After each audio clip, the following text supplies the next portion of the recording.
اعوذ باللہ من الشیطان الرجیم بسم اللہ الرحمن الرحیم وبہ نستعین وہو خیر ناصر و معین۔ لاکھوں کروڑوں درود و سلام ہو محمد و آل محمد پر صلی اللہ علیہ وآلہ وسلم۔ محترم ناظرین کرام، پروگرام امید نجات میں آپ کا میزبان ڈاکٹر سید مظفر حسین رضوی آپ کی خدمت میں حاضر ہے۔ میری جانب سے آپ تمام محترم ناظرین کی خدمت میں السلام علیکم ورحمۃ اللہ وبرکاتہ۔ محترم ناظرین کرام، خود غرضی، مفاد پرستی اور مادیت پسندی کے اس دور میں ہر طرف گہما گہمی اور نفسا نفسی کا عالم ہے۔ میدان محشر کی منظر کشی کے حوالے سے جو باتیں قرآن مجید اور احادیث مبارکہ میں ملتی ہیں، اس کی مختلف جھلکیاں آج کے اس مغرب زدہ دور میں انسانی اقدار سے عاری، انسانیت سے خالی، ہر طرف ایک ایسا عالم ہے کہ انسان فقط اپنے آپ کو دیکھ رہا ہے، یا زیادہ سے زیادہ اپنے گھر والوں کو، نہ اسے رشتہ داروں کی فکر ہے، نہ اسے پڑوسیوں کی فکر ہے، نہ اسے دوست و احباب کی فکر ہے۔ اس قدر نفسا نفسی کے عالم میں کہ جس طرح منظر کشی حشر کے میدان کی جاتی ہے۔ آج ہم جس اہم ترین موضوع پر گفتگو کے لیے ہم نے جس مہمان کو یہاں مدعو کیا ہے، ہمارا موضوع آج کا بیمار کی عیادت۔ ہمارے معاشرے میں جب انسان بیمار ہوتا ہے تو لازماً اس کو حوصلہ دینے کے لیے، اور اس کے جو رشتہ دار ہیں جو پریشان ہیں اس کی بیماری کی وجہ سے، وہ خود بیمار اور اس کے عزیز و اقارب، ان کو حوصلہ دینے کے لیے شرعی اعتبار سے قرآن و حدیث کی روشنی میں اللہ رب العزت، رسالت مآب صلی اللہ علیہ وآلہ وسلم کون سی باتوں کی طرف ہمیں متوجہ کر رہے ہیں کہ ہم کس طرح اس کی عیادت کریں، کس طرح اس کے پاس جا کے اس کے حوصلے کو بڑھائیں، اور وہ جو نا امیدی کی کیفیت ہوتی ہے ایک بیمار کی، اس کو اس نا امیدی سے نکالیں۔ اس حوالے سے گفتگو کے لیے ہم نے آج اپنے اسٹوڈیو میں مدعو کیا ہے ممتاز عالم دین مفتی محمد وسیم صادق بندگی صاحب۔ آپ وائس چیئرمین ہیں اتحاد علماء اہل سنت پاکستان کے۔ السلام علیکم ورحمۃ اللہ وبرکاتہ۔ وعلیکم السلام ورحمۃ اللہ۔ کیسے مزاج ہیں آپ؟ خیریت سے؟ انشاءاللہ اللہ کا بہت شکریہ آپ تشریف لائے، اور انشاءاللہ آج کے اس ٹاپک پر سیر حاصل گفتگو ہوگی ہمارے ناظرین کی خدمت میں۔ سب سے پہلے میں گفتگو کا آغاز کرنا چاہتا ہوں بیمار اور اس کے عیادت کے حوالے سے۔ تو سب سے پہلے خود صحت، انسان جب بیمار ہوتا ہے تو پھر اندازہ ہوتا ہے کہ صحت کیا چیز ہے۔ تو یہ صحت کیا ہے اور اسلامی نقطۂ نظر سے اس کو ہم کس طرح دیکھیں؟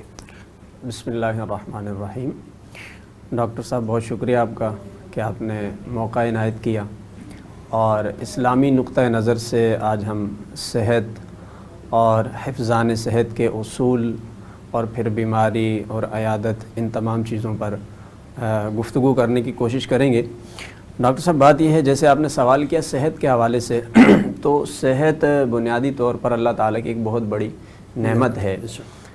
حدیث پاک میں بھی اس بات کا تذکرہ ہوا کہ بیماری آنے سے پہلے اپنی صحت کو جو ہے غنیمت سمجھو۔ ظاہر سی بات ہے، جب بندہ بیمار ہو جاتا ہے تو وہ کام نہیں کر سکتا جو صحت کی حالت میں وہ کرتا ہے۔ تو اس لیے یہ تو اللہ تعالیٰ کا یقیناً بہت بڑا انعام اور احسان ہوتا ہے کہ بندے کو اس نے صحت عطا فرمائی ہوتی ہے۔ اسلامی نقطۂ نظر سے اگر ہم دیکھیں تو ہمارا دین اسلام حفظان صحت کے جو اصول ہیں اس کی بڑی تاکیدی احکامات ہیں، یعنی وہ پابند کرتا ہے انسان کو اس حوالے سے کہ وہ اپنی صحت کا خیال رکھے۔ مثال کے طور پر قرآن پاک میں ارشاد فرمایا وَلَا تُلْقُوا بِأَيْدِيكُمْ إِلَى التَّهْلُكَةِ، کہا کہ اپنے آپ کو خود ہلاکت میں نہ ڈالو، یعنی اپنے آپ کو ہلاکت میں نہ ڈالنے کے بہت سے اسباب ہوتے ہیں۔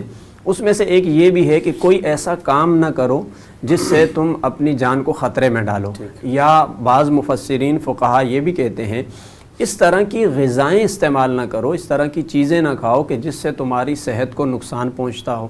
اچھا، صحت ہی کے حوالے سے آپ دیکھیں دین اسلام نے طہارت کا بڑا اہتمام کیا۔ صفائی ستھرائی کا، بلکہ جو ہے صفائی کو نصف ایمان قرار دیا۔ اور آپ سب سمجھتے ہیں کہ جہاں طہارت اور صفائی ہوتی ہے تو اس کا صحت میں کتنا عمل دخل ہے، اور جہاں پر صفائی کا اہتمام نہیں ہوتا اس سے کتنی بیماریاں جنم لیتی ہیں اور اس سے کتنے زیادہ ہمیں نقصانات ہوتے ہیں۔ اس کے ساتھ ساتھ اگر ہم دیکھیں تو حدیث پاک کے اندر حضور علیہ السلام نے چھوٹی چھوٹی ایسی باتیں ارشاد فرمائی کہ جس سے ہمیں صحت کے اصولوں کی طرف رہنمائی ملتی ہے۔ مثال کے طور پر فرمایا کہ جب پانی پینے لگو تو کھڑے ہو کر نہ پیو۔ اب طبی نقطہ نظر سے آپ دیکھیں کہ اگر آپ کھڑے ہو کر پانی پیتے ہیں تو اس سے آپ کو بہت ساری بیماریوں کا سامنا ہو سکتا ہے۔ اسی طرح آپ علیہ السلام نے یہ بھی فرمایا کہ تمہارے جو برتن ہوتے ہیں کھانے پینے کے، ان میں کھانے کی اشیاء رکھی ہیں تو اسے ڈھانک کے رکھو، کھلا نہ رکھو۔ ظاہر سی بات ہے اس میں کوئی ایسی چیز گر جائے گی جو تمہارے کھانے کو خراب کر دے گی، اور اگر وہ چیز تم استعمال کرتے ہو تو یہ تمہاری صحت کے لیے نقصان دہ ہے۔ بلکہ حضور علیہ السلام کے سامنے ایک مرتبہ دودھ کا پیالہ پیش کیا گیا تو اوپر سے ڈھکا ہوا نہیں تھا، تو آپ علیہ السلام نے باقاعدہ تاکیداً ارشاد فرمایا کہ اگر اس کو اوپر سے کسی چیز سے ڈھک دیتے تو یہ بہتر تھا، یعنی آپ نے رہنمائی فرمائی۔ اسی طریقے سے ہم یہ بھی دیکھتے ہیں حدیث پاک میں آتا ہے حضور علیہ السلام نے اس علاقے میں جانے سے منع فرمایا جہاں طاعون کی بیماری پھیلی ہوئی ہو۔ اب آپ دیکھیں یہ بھی صحت کو مقدم رکھا، اور خاص کے آج کے زمانے کے حوالے سے بالکل بیماری پوری دنیا میں پھیل چکی ہے، کورونا وائرس کی ہے، آپ اس حوالے سے جی ہاں، تو حضور علیہ السلام نے اس علاقے میں سے بھی جانے سے منع کر دیا کہ جس علاقے کے اندر طاعون کی وبا پھیلی ہوئی ہے، کیونکہ ایک تندرست شخص اگر اس علاقے میں جائے گا تو وہ لامحالہ اس وائرس کا شکار ہو جائے گا، اس سے اس کی صحت متاثر ہوگی، اس بیماری کے اندر مبتلا ہوگا اور یوں وہ بہت سارے مسائل کا سامنا کرنے لگے گا۔ بلکہ ایک حدیث پاک میں یہ بھی آیا کہ ایک بیمار شخص کو تندرست کے پاس نہ لے جاؤ، یعنی اس کا بھی وہی مفہوم ہے کہ کوئی ایسی وائرس، ایسی بیماری جو پھیلتی ہے، جو کسی دوسرے شخص کو لگ سکتی ہے، اس کے جو ہے دوسرا شخص اس بیماری میں مبتلا ہو سکتا ہے، تو حضور علیہ السلام نے منع فرمایا کہ ایسی بیماری والے شخص کو تندرست کے درمیان میں زیادہ نہ رکھو کہ کہیں ایسا نہ ہو کہ اس کی صحت بھی اس سے متاثر ہو۔ بہرحال عرض کرنے کا مقصد یہ ہے کہ ہمیں بہت سارے ایسے اصول قرآن اور حدیث سے ملتے ہیں جس سے ہمیں یہ تاکیداً حکم دیا ہے کہ ہم بیمار ہونے سے پہلے خود اپنی صحت کا خیال رکھیں، اپنے آپ کو تندرست رکھنے کی کوشش کریں۔ یہ دین اسلام کا بنیادی حکم ہے، کیونکہ جب آپ تندرست رہیں گے نا تو آپ دنیاوی کام بھی کر سکتے ہیں اور آپ عبادت بھی کر سکتے ہیں۔ ظاہر سی بات ہے بیماری آپ کی عبادت پر بھی اثر انداز ہوتی ہے، اور دنیا کے اور بھی جتنے آپ کے ایکٹیویٹیز ہیں ان سب پر نہیں دے سکتا ہے۔ تو اس لیے یہ تو اسلام کا بالکل واضح نقطہ نظر ہے کہ آپ نے اپنی صحت کا خیال رکھنا ہے اور اپنے آپ کو تندرست رکھنا ہے۔ بہت اچھی بات فرمایا آپ نے۔ یقیناً انسان بیمار ہونے سے پہلے صحت کا خیال رکھے، اور صحت جو ہے عظیم نعمت ہے، اور یہ تب معلوم ہوتا ہے کہ جب انسان کبھی کسی ہاسپٹل کا وزٹ کرتا ہے، کسی بیمار کی عیادت کے لیے جاتا ہے، یا کسی کام کی وجہ سے خود جانا ہوتا ہے، تب جا کے پھر اسے احساس ہوتا ہے کہ دیکھیں میں صحت مند تھا اور صحت مند ہوں۔ اس وقت جو لوگ یہاں پر بیمار پڑے ہیں اس کے بعد اس کو احساس ہوتا ہے کہ صحت کتنی عظیم نعمت ہے۔ جب اس میں مبتلا ہوتا ہے تو پھر اندازہ ہوتا ہے۔ تو یہاں پر جس طرح آپ نے گفتگو فرمائی اور رسالت میں آپ صلی اللہ علیہ وسلم نے پہلے ہی بیان فرمایا کہ دیکھو بیمار ہونے سے پہلے احتیاط کرو، ان تمام چیزوں کا خیال رکھو، صحت حفظان صحت کا، تو آپ بیمار نہیں ہوں گے۔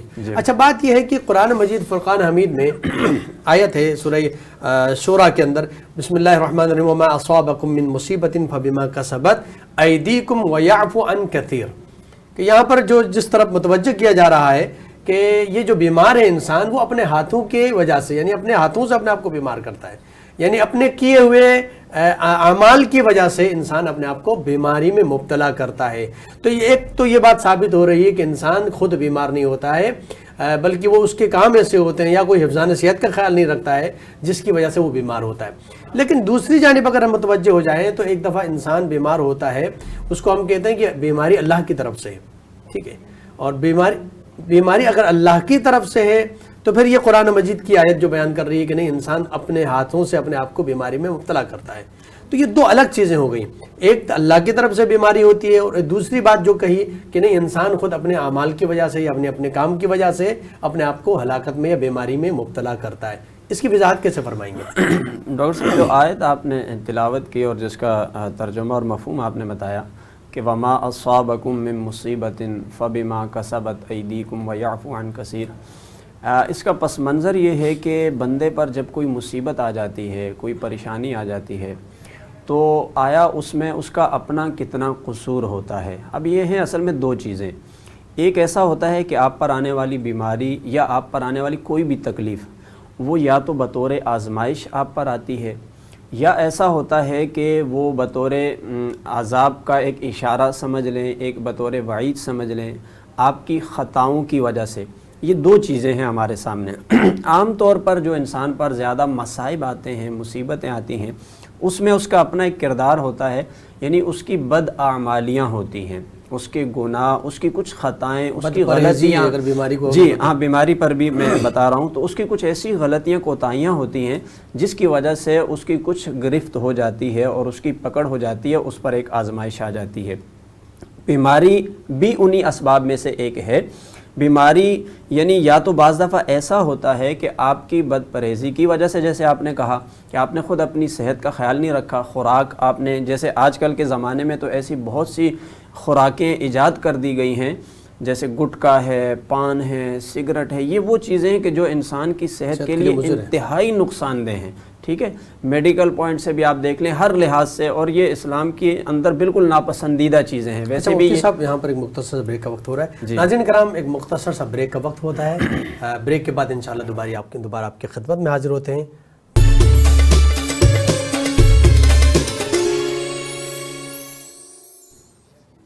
ناظرین کرام، ایک بار پھر پروگرام امید نجات میں آپ کا خیر مقدم. ناظرین کرام، بریک سے پہلے ہماری گفتگو جاری تھی، اور اس حوالے سے کہ مفتی صاحب سے میں یہ سوال دوبارہ پوچھنا چاہوں گا کہ انسان بیمار ہوتا ہے تو بعض اوقات یہ سوال پیدا ہوتا ہے کہ یہ جو بیمار ہے انسان یا کسی اور مصیبت میں مبتلا ہے، تو یہ جو مصیبت یا بیماری ہے وہ اس کو دو طرح سے دیکھتا ہے. بعض لوگ کہتے ہیں کہ یہ عذاب الہی ہے، یعنی یہ بیمار ہے، اصل میں اللہ کا عذاب اس کے اوپر آیا ہے. بعض اوقات یہ ہوتا ہے کہ وہ بیماری نہیں بلکہ عذاب نہیں بلکہ اس کی کوئی آزمائش ہے، خدا تعالیٰ اس کی آزمائش میں اس کو مبتلا کیا ہوا ہے. تو یہ دو چیزیں ہیں، اس کو ہم کیسے بیان کریں گے کہ آیا یہ کیسے معلوم ہوگا ہمیں کہ وہ بیمار ہے، یہ بیماری اس کی آزمائش پروردگار ہے؟ یعنی آزمائش تو یہ ہوتی ہے کہ انسان کوئی انعام دینا چاہتا ہے، کوئی رتبہ بلند کرنا چاہتا ہے، جس طرح انبیاء علیہ السلام. اور اگر عذاب الہی ہے تو پھر یہ کیسے معلوم ہوگا کہ یہ عذاب الہی ہے یا آزمائش ہے؟ ہاں ڈاکٹر صاحب، بہت اہم سوال آپ نے کیا ہے. اس میں دو باتیں ہیں. ایک تو ہمیں یہ سمجھنا چاہیے کہ جو آپ کا سوال ہے کہ آیا یہ آزمائش ہے یا پھر عذاب ہے، اور دوسرا ہمیں اس میں اہم چیز یہ سمجھنی چاہیے کہ اس بیماری کا سامنا اسلامی نقطہ نظر سے کیسے کیا جائے. دیکھیں، مولا علی کا قول ہے، جیسے آپ نے فرمایا کہ اگر تمہیں کوئی بیماری، کوئی مصیبت آ جاتی ہے تو وہ مصیبت، پریشانی اگر تمہیں اللہ کے قریب لے جانے کا سبب ہے تو پھر تو سمجھ لو کہ یہ آزمائش بھی ہے اور تمہارے درجات میں بلندی کا ذریعہ بھی ہے.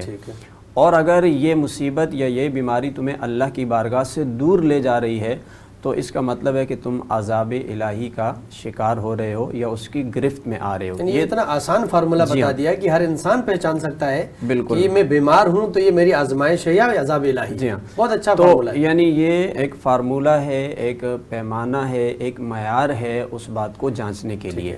دوسری اہم بات یہ ہے جس کو سمجھنا بہت ضروری ہے، اور اسلامی نقطہ نظر سے اگر ہم اس بات کو سمجھ لائیں تو شاید یہ ہوگا کہ ہمیں زندگی گزارنا آسان ہو جائے گا، بہتر، اس بیماری کے ساتھ چلنا بھی ہمارے لیے آسان ہو جائے گا. کیونکہ دیکھیں، اسلام ہمیں یہ کہتا ہے کہ آپ پر جب بھی کوئی پریشانی آتی ہے تو یہ اسلام کا خاصہ ہے کہ وہ آپ کے لیے درجات میں بلندی کا سبب ہوتی ہے. حضرت عائشہ صدیقہ رضی اللہ تعالی عنہا فرماتی ہیں، حضور علیہ السلام نے فرمایا کہ مومن کے اگر پاؤں میں کانٹا بھی لگ جاتا ہے، اتنی سی تکلیف یا اس سے بھی کم درجے کی تکلیف، فرماتی ہیں کہ یہ مومن کے ایک درجے کو بلند کرتا ہے اور اس کے ایک گناہ کو مٹا دیتا ہے. اب اسی پر قیاس کرتے ہوئے جیسے جیسے آپ کا رتبہ زیادہ ہوگا نا، ویسے ویسے آپ پر مصائب یا آپ پر بیماری پریشانی آ سکتی ہے. جیسا کہ ایک صحابی ہیں حضرت عبداللہ رضی اللہ تعالیٰ عنہ، یہ حضور کی بارگاہ میں حاضر ہوئے تو انہوں نے دیکھا کہ حضور علیہ السلام کو بخار ہے اور بہت تیز بخار ہے. تو انہوں نے عرض کی کہ اللہ کے رسول، آپ کو بہت تیز بخار ہے، کیا آپ کو 2 افراد کے برابر ہے؟ حضور نے فرمایا کہ مجھے تم میں سے 2 بندوں کے برابر بخار ہوتا ہے، یعنی بہت تیز. تو صحابی عرض کرتے ہیں کہ اس کی کیا وجہ ہے، کیا آپ کا رتبہ زیادہ ہے؟ حضور نے فرمایا کہ ہاں، میرا اجر زیادہ ہے. یعنی اس سے ایک یہ نقطہ سامنے آیا کہ جیسے جیسے آپ پر بیماری ہو یا کوئی بھی وجہ ہو، آپ پر مصائب زیادہ ہیں تو وہ آپ کے درجات میں بلندی کا سبب ہیں. پھر حضور علیہ السلام نے فرمایا کہ مومن بندے پر جب بھی کوئی مصیبت آتی ہے، بیماری آتی ہے، یہ اس کے گناہوں کو مٹانے کا ذریعہ بن جاتی ہے، سبحان اللہ، یہ اس کی گناہوں کی معافی کا ذریعہ بن جاتی ہے۔ بلکہ ایک حدیث کے اندر حضرت صائب حضور علیہ السلام ان کے پاس گئے تو دیکھا یہ بخار سے کانپ رہی ہیں، اور ساتھ میں اس طرح کے کلمات کہہ رہی ہیں کہ یہ بخار میں اللہ برکت نہ دے کہ اس کی وجہ سے میری طبیعت میں بہت زیادہ ہلچل ہے۔ حضور نے فرمایا ایسا نہیں کہو، کہا یہ جو بخار تمہیں آتا ہے بندوں کو، مومن بندوں کو، مسلمان بندوں کو، کہا یہ بخار تمہارے گناہوں کو ایسے مٹاتا ہے جیسے بھٹی کے اندر جو لوہا ڈالا جاتا ہے اس کے زنگ کو اتار دیتا ہے۔ سبحان اللہ۔ اچھا، بعض دفعہ ہم دیکھیں کچھ بیماریاں ایسی ہوتی ہیں جو دائمی مرض ہوتے ہیں، آپ نے دیکھا ہوگا کہ جیسے شوگر کا مرض ہے، بلڈ پریشر کا مرض ہے، اب لوگ کہتے ہیں ایک تو بیماری آئی سو چلی گئی، لیکن ساری زندگی بیماری کا ساتھ ہو گیا، اب ہم اس کا سامنا کیسے کریں، اس کے ساتھ ہم کیسے گزارا کریں۔ میں ایک حدیث پاک کی روشنی میں اس بات کی وضاحت کروں جو ہمارے ناظرین کے لیے حوصلہ افزا ہوگی، اور اس دور میں بہت سارے لوگ ہم نے دیکھا کہ دائمی مرض کا شکار رہتے ہیں، اگر وہ یہ اسلام کا نقطہ سامنے رکھیں گے تو میرے خیال ان کا حوصلہ بڑھے گا، اور یہ حدیث ان کے لیے معاون بھی ثابت ہوگی۔ حضور علیہ السلام کی بارگاہ میں ایک عورت آئی، حبشہ سے اس کا تعلق تھا، حبشی عورت کہلاتی تھی، اسے مرگی کا مرض لائق تھا جو دورہ پڑتا ہے اور بندے کو ہوش نہیں رہتا ہے۔ وہ حضور کی بارگاہ میں عرض کرتی ہیں کہ اللہ کے رسول اگر آپ میرے حق میں دعا فرما دیں تو مجھے اس بیماری سے نجات مل جائے۔ حضور علیہ السلام نے فرمایا کہ دیکھو میں دعا کروں گا تو تمہاری یہ بیماری چلی جائے گی، لیکن اگر تم اس بیماری کے ساتھ رہنا چاہتی ہو تو پھر اس کے بدلے میں اللہ تمہیں جنت عطا فرمائے گا۔ سبحان اللہ۔ اب اس نے عرض کی کہ چلے میں اس بیماری کے ساتھ سمجھوتا کر لیتی ہوں کہ مجھے بدلے میں جنت ملے گی اس بیماری کی وجہ سے۔ کہا آپ یہ دعا کر دیں کہ جب مجھے دورہ پڑتا ہے تو میرا سطر جو ہے وہ کھل جاتا ہے، تو میرا سطر نہ کھلا کرے۔ حضور نے دعا فرما دی۔ اب آپ دیکھیے کہ جو صحابہ وہاں موجود تھے نا، جنہوں نے یہ سارا نظارہ دیکھا، ان میں حضرت عبداللہ بن عباس بھی تھے۔ عبداللہ بن عباس جب کبھی اس عورت کو دیکھتے تھے بعد میں تو اپنے جو مصاحب ہوتے تھے، ان کے صحابی جو ان کے ساتھی ہوتے تھے، ان سے کہا کرتے تھے کہ آؤ میں تمہیں ایک جنتی عورت دکھاتا ہوں۔ سبحان اللہ۔ تو وہ کہتے تھے کہ کون سی جنتی عورت؟ وہ اس عورت کو دیکھ کر فرماتے، کہتے یہ عورت کو دیکھ لو، یہ جنتی عورت ہے۔ وہ پوچھتے یہ کیسے جنتی عورت ہے؟ کہا اس لیے کہ اس کو ایک دائمی مرض لاحق ہے۔ حضور نے ان سے یہ کہا کہ اگر اس دائمی مرض سے سمجھوتا کر لو اور اللہ کی رضا میں راضی ہو جاؤ، اس کے بدلے میں اللہ تمہیں جنت عطا فرمائے گا۔ اس لیے وہ افراد جو دائمی امراض میں مبتلا ہوتے ہیں انہیں اپنے سامنے یہ واقعات اور یہ احادیث رکھنی چاہیے کہ اس سے اللہ تعالیٰ بدلے میں انہیں کیا دے رہا ہے یہ ان کے تصور میں بھی نہیں ہے۔ سبحان اللہ۔ ایک نابینا شخص جو آنکھوں سے دیکھ نہیں سکتے تھے، یہ حضور کی بارگاہ میں آئے اور عرض کرتے ہیں کہ اللہ کے رسول آپ میرے حق میں دعا کریں کہ میری آنکھوں کی بینائی آ جائے۔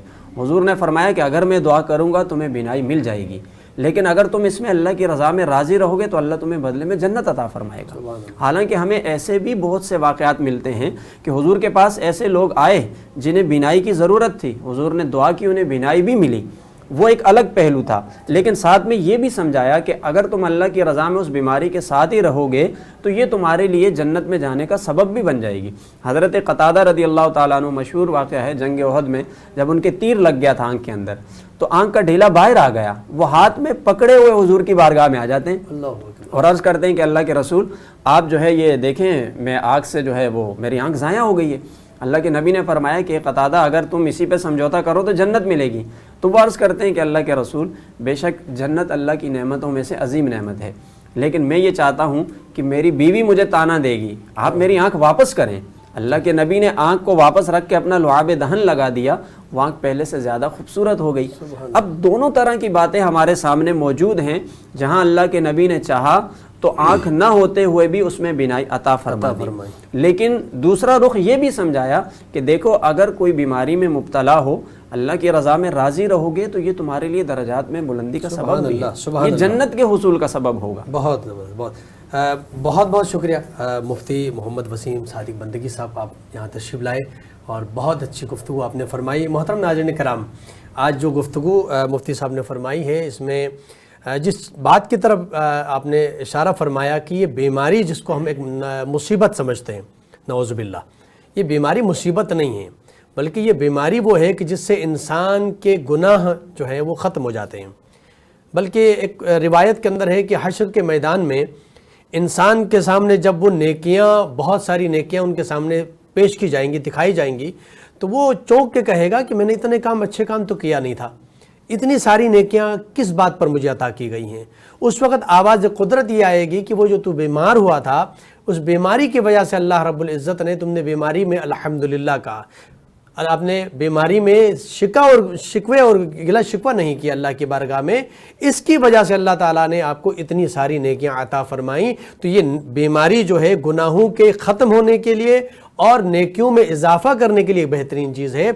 جب بھی انسان بیمار ہوتا ہے تو وہ بیماری کو مصیبت نہ سمجھے، اور بعض اوقات چونکہ اللہ رب العزت اپنے بندوں کو نہیں چاہتا کہ وہ جہنم کی آگ میں جلے، تو بہت سارے ایسے بندے ہیں جو اس دنیا میں بہت سارے ایسے گناہ کر چکے ہوتے ہیں، لیکن اللہ تعالیٰ پھر بھی چاہتا ہے کہ ان کی بہت ساری نیکیاں بھی ہوتی ہیں۔ اللہ چاہتا ہے کہ دنیا سے پاکیزہ چلا جائے، تو وہ مرنے سے پہلے کچھ عرصے تک بیمار ہوتا ہے، تو وہ جتنے عرصے وہ بیمار رہا ہے اللہ تعالیٰ اس بیماری کے ذریعے سے، اس بیماری کی وجہ سے جو وہ تکلیف میں مبتلا ہے، اللہ تعالیٰ اس کے ان تمام گناہوں کو بخش دیتا ہے، یہاں تک کہ جب یہ انسان دنیا سے رخصت ہوتا ہے تو بالکل ہی پاک و صاف ہو کے خدا کی بارگاہ میں پیش ہوتا ہے۔ تو لہٰذا آج ہم اور آپ کو اس بات کی طرف متوجہ ہونا ہوگا کہ بیماری کو مصیبت نہ سمجھا جائے، بلکہ بیماری سے پہلے صحت کا خیال رکھے، انسان اس نعمت خدا کی بارگاہ میں شکر ادا کرے، اور جب اگر بیمار ہوتا ہے تو بس اس حدیث رسول کی روشنی میں انسان متوجہ ہو کے کہے کہ پروردگار تیرا شکر ہے،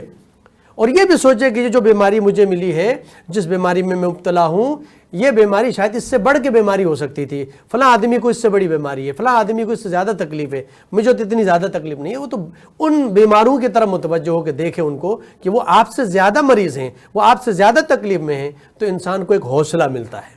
لہٰذا ہمیں بیماری کو مصیبت نہیں سمجھنا چاہیے، اور جب بھی انسان بیمار ہو تو وہ خدا کی بارگاہ میں شکر ادا کرے اور الحمدللہ کہے کہ تو جیسے چاہتا ہے تیری مرضی پہ میں بھی راضی ہوں پروردگار کی بارگاہ میں۔ ناظرین کرام، یہاں پر ہمارے پروگرام کا وقت ختم ہوا چاہتا ہے۔